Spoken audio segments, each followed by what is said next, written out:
प्यारे विद्यार्थियों, आज हम जैनेन्द्र कुमार की पाजेब कहानी की समीक्षा करेंगे। पाजेब जैनेन्द्र कुमार की एक बाल मनोविज्ञान पर आधारित कहानी है। वैसे जैनेन्द्र कुमार एक अच्छे साहित्यकार होने के साथ साथ बहुत अच्छे मनोवैज्ञानिक थे। इस कहानी में उन्होंने इसी बाल मनोविज्ञान को कि इसमें वो कितने सिद्धस्थ हैं उसका एक प्रमाण प्रस्तुत किया है। कई कहानियां जैनेन्द्र कुमार ने लिखी हैं। पाजेब उन सब कहानियों में एक अलग अपना स्थान रखती है, अलग ही महत्व है इस कहानी का। इस कहानी को लिखने के पीछे कहानीकार का जो मूल उद्देश्य है, मूल भावना है, वो यह है कि बालक को एक बच्चे के बाल रूप में उसके मन में क्या क्या विचार चलते हैं, उसका क्या मनोविज्ञान है। जब वो कोरा कागज है, उसके मन में किसी तरह का कोई पाप नहीं है, इस स्थिति में वातावरण के अनुसार उसे बनना है। तो बालक अपराध की तरफ नहीं चला जाए, उसकी अपराध वृत्ति को रोकना इस कहानी का एक उद्देश्य हो सकता है। अब यदि किसी बालक ने, किसी बच्चे ने यदि कोई गलती कर भी दी तो वो अपराधी नहीं है, क्योंकि वो नादान है, वो अबोध है, नासमझ है। इसलिए उसने जो गलती की है वो अपराध की श्रेणी में नहीं माना जा सकता। इसलिए हमें उस बालक के साथ बड़े लाड प्यार का व्यवहार करना चाहिए, उसके प्रति करुणा का भाव रखना चाहिए, दया रखनी चाहिए बच्चे के प्रति, और स्नेह रखना चाहिए। उसने कोई गलती कर दी तो हम उसको डांट फटकार करें, ऐसा उन्होंने इस कहानी के माध्यम से हमें संदेश देना चाहे कि ऐसा हमें नहीं करना है। तो मनोविज्ञान को मद्देनजर रखते हुए और बहुत सुंदर कहानी उन्होंने यहाँ पर लिखी है। घटनाएं कोई बहुत ज्यादा नहीं है, एक सामान्य सी कथानक पर आधारित ये कहानी है। पाजेब आप सब जानते हैं, हर एक महिला इस आभूषण को, इस गहने को अपने पांव में पहनती। तो यहाँ पर वो एक वर्णन कर रहे हैं कि उन दिनों में एक सुंदर सी पाजेब चली थी, बड़ा चलन था उसका, और लेखक की जो बेटी है उसने भी हट कर लिया कि मुझे भी इस चलन वाली पाजेब चाहिए। उस हट को देखते हुए और लेखक की जो बहन है, उस बच्ची की जो बुआ है, उसने वो पाजेब ला के दे दी। अब मुन्नी पाजेब दे के खुश हो गई। स्वाभाविक है कि जो चीज़ उसे पसंद थी वो उसे मिल गई। बुआ जी रविवार के दिन आई हुई थी, हंसी खुशी के साथ। वो दिन पता नहीं कब चला गया। और उसके बाद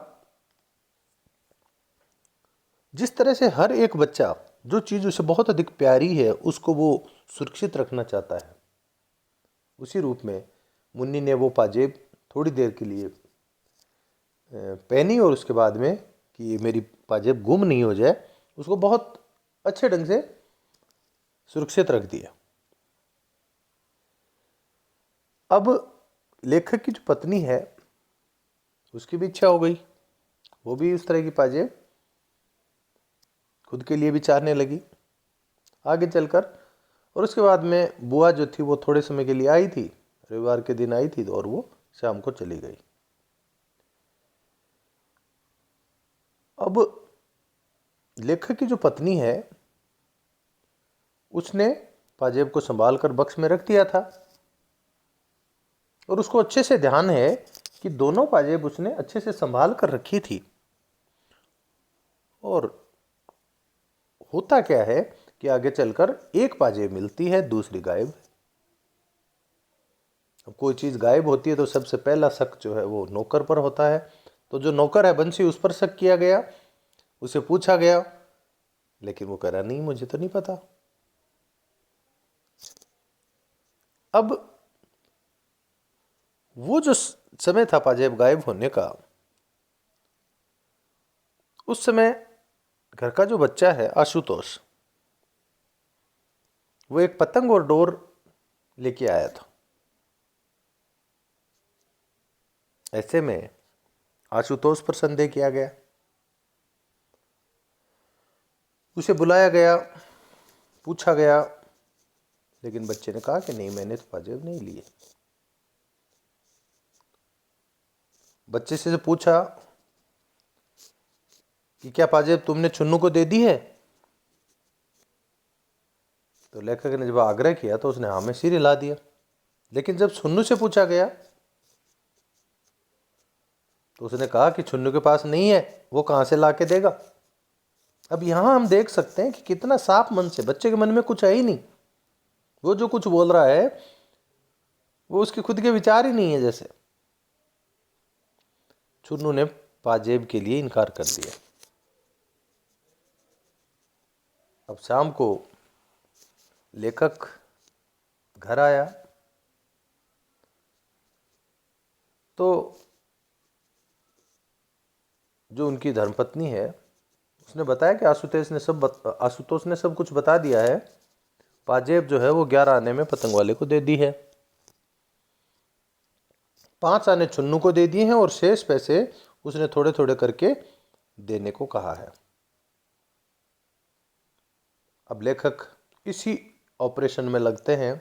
वो अपने छोटे भाई प्रकाश को बुलाते हैं और सारी बात बताते हैं। और उसने आशुतोष से कहा कि तुम अपने चाचा के साथ पतंग वाले के पास जाओ और उसे 5 आने दे दो जो उसे सामान लेकर आए हैं, और वहाँ से पाजेब ले आओ। अब आशुतोष नहीं जाना चाहता, उसे बहुत समझाया गया, लेकिन वह वहाँ नहीं जाना चाहता, बीच रास्ते में भाग आया।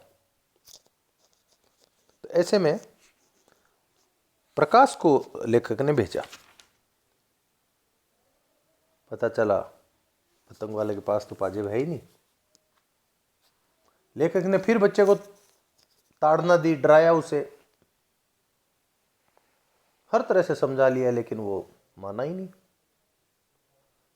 उसी समय उसकी बुआ जी आती दिखाई दी। बुआ ने सिर पर हाथ रखा और उससे पूछा, वो जो जा रहा था ना उसको रोका। तो लेखक कह रहा है कि नहीं, उसे जाने दो, रोको मत। वो पूछ रही है क्या बात है, लेकिन जो लेखक है ना वो बंशी नौकर और प्रकाश को जबरदस्ती उठा ले जाने का आदेश दे देता है।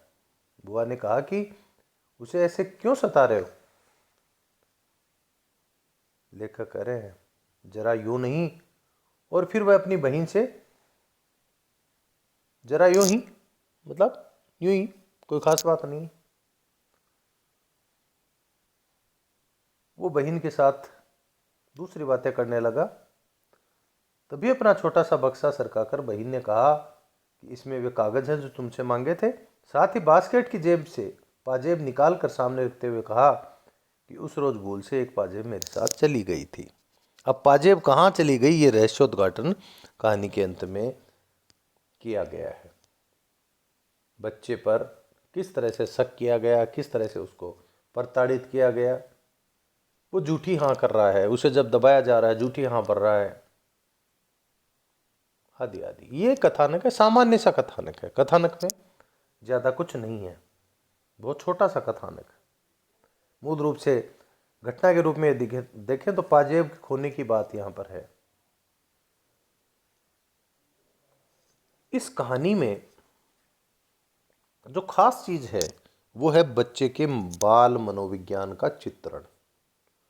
अब एक बच्चे के द्वारा हम उस बच्चे को अच्छे से देखकर, उसके विचार देखकर हम दूसरे बच्चे के लिए भी वही उसी रूप में अनुमान लगा सकते हैं, क्योंकि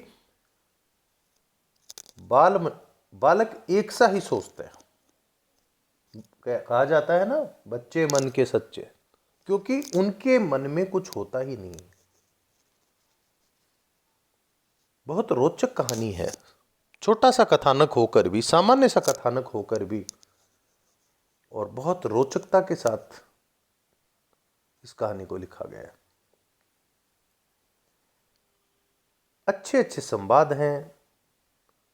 कहीं पर भी, किसी भी कहानी के किसी भी मोड़ पर भी कहानी के अंदर जो एक रोचकता होनी चाहिए वो रोचकता बनी हुई है। कहीं पर भी कोई कमी रोचकता में आई नहीं। छोटे बड़े हर तरह के संवाद हैं। संवाद जो जो आगे बढ़ रहे हैं, कथानक का विकास हो रहा है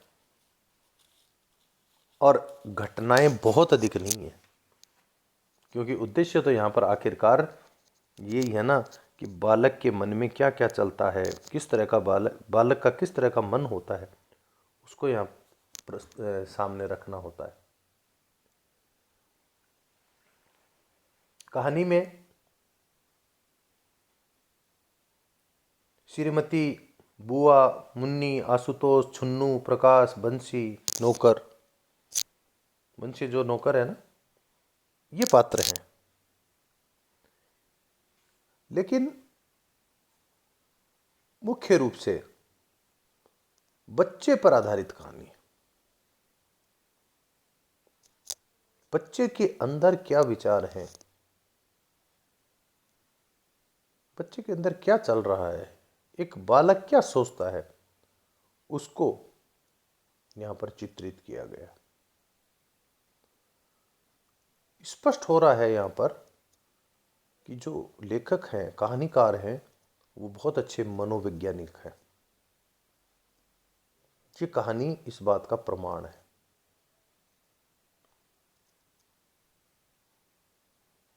आशुतोष को एक बहुत ही सरल हृदय और भोला बालक दिखाया गया है। यहां किसी एक आशुतोष की बात नहीं हो रही है। हर कोई आशुतोष, यानी हर एक बालक, हर एक बच्चा, उसका हृदय इसी तरह का होता है। ताड़ना याचना देकर, उसको डरा धमका कर आप उससे कुछ भी हाँ भरवा लीजिए, वो हाँ भर देगा, जैसा इस कहानी में भी हुआ है। संवादों की बात मैं कर ही चुका हूँ। रोचक संवाद हैं, संक्षिप्त संवाद हैं, कुछ बड़े संवाद भी हैं, लेकिन ज़्यादातर संक्षिप्त संवाद हैं। आपस में एक दूसरे के साथ पात्र बातचीत करने हैं, छोटे छोटे संवादों के साथ सुंदर ढंग से कहानी आगे बढ़ रही है।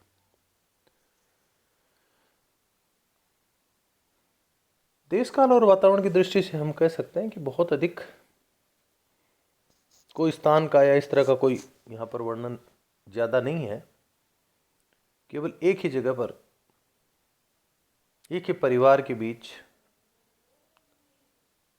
इस कहानी को सिमटा गया है। और वैसे भी समय चाहे कैसा भी हो, बालकों का मन, बच्चों का मन तो एक सा ही होता है। कहानी की भाषा सरल है और कोशिश की गई है जयेंद्र कुमार के द्वारा कि भाषा में व्यवहारिकता लाई जाए, जिससे कहानी वास्तविक लगे, छोटे छोटे वाक्यों के साथ, और कथा को सिमेटने की कोशिश की गई है। कुल मिलाकर जैनेन्द्र की जितनी भी कहानियां हैं, उनमें से अधिकतर उन्होंने मनोविज्ञान पर आधारित लिखी हैं। और यहाँ पर एक बालक का स्वभाव कितना कोमल होता है, उसको हमेशा स्नेह और प्यार की अपेक्षा रहती है, और ऐसा ही व्यवहार उसके साथ करना चाहिए। इस उद्देश्य को लेकर जैनेन्द्र जी चले हैं, और कहानी के अंत तक आते आते हर कोई इस निष्कर्ष पर पहुंचता है कि हमें अनावश्यक रूप से किसी बच्चे को, किसी बालक को डराना धमकाना नहीं चाहिए। धन्यवाद।